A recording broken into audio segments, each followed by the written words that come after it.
Hey, Darvin, in the walk-off, LeBron said that it's super important against Golden State to maintain composure. You had mentioned that before the game. You're going to make runs like that. What was the turning point after they made that big push down the stretch?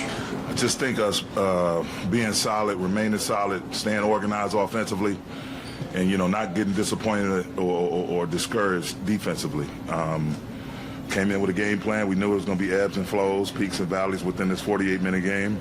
That's just who they are. They put a lot of pressure on you to guard continuously, second by second, minute by minute, quarter by quarter, half by half. So the biggest thing, again, us having a next play mentality and giving multiple efforts. You saw plenty of times guys getting into the paint, guys active, spraying around, taking quick outlet to 3 passes away. Our guys being active, AD specifically, in the paint, showing his hands, getting deflections, getting blocks, coming up with tough rebounds.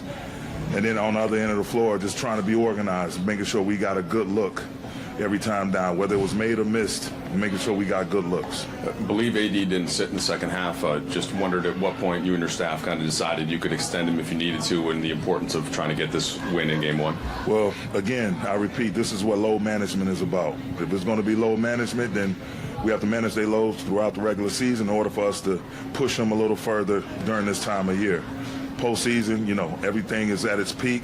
You have to pare down your rotation, and you got to, push your big dogs. Your big dogs got to be there early and often. And so we just made a conscious decision, communicated on the sideline, and we were able to push him on through and allow him to play the full half.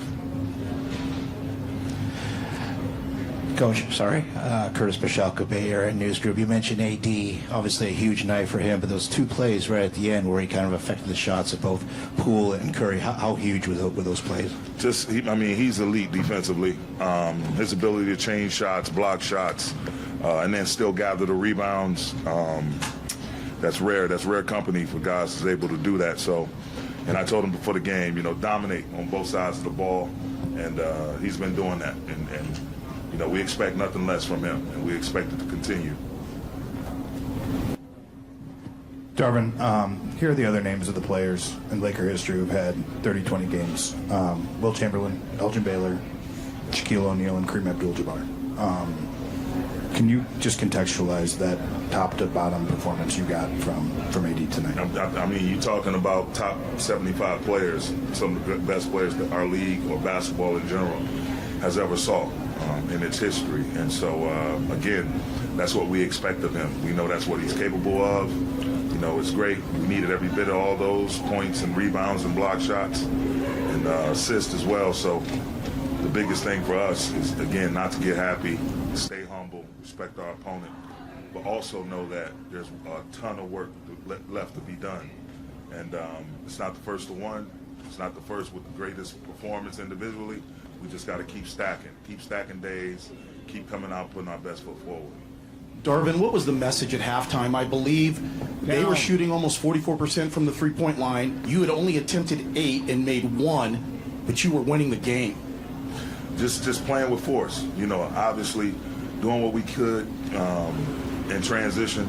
Again, they're a tough ball club, and anytime you got Poole, Thompson, and Curry seeing shots go in, it's a nightmare. And so just not getting discouraged, not getting disappointed, but all the while remaining forceful on our offensive end, playing downhill, loving and living in the paint, putting a lot of pressure on them to guard in the paint.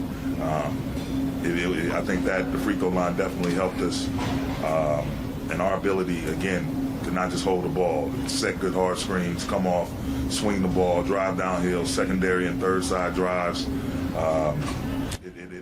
It went well for us in that department, and so just got to figure out a way, try to do what we can to guard them better and not allow them to get loose so early and often from the three-point line, but yet maintain our physicality and our force on offense.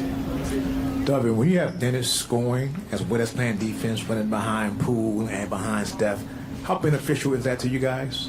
It's huge, especially him showing up our second unit, him coming off. I tell him all the time, be aggressive, assertive, and make quick decisions. Don't think twice.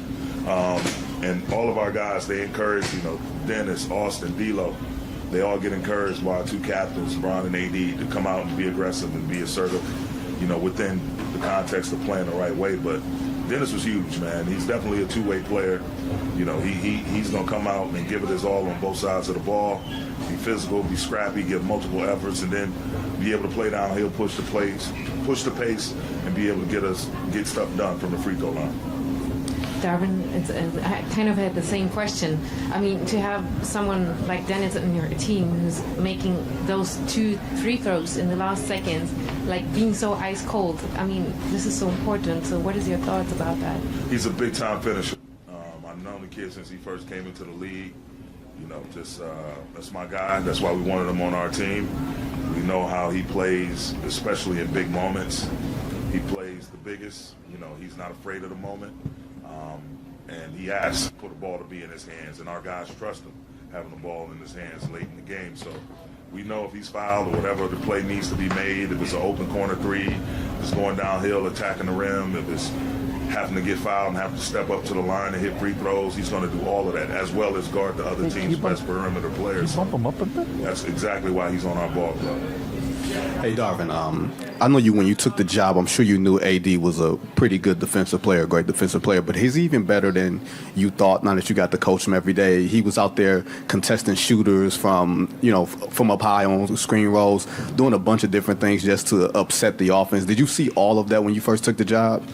I mean, I knew, watching him during his days in New Orleans and watching him in the bubble, he's an elite defender. He's one of the few guys that can defend laterally and vertically. And by that, I mean he can get down in the stands and move his feet and then keep a guard in front of him and force a tough contested shot. Or he can meet you at the basket and change your shot or get a block.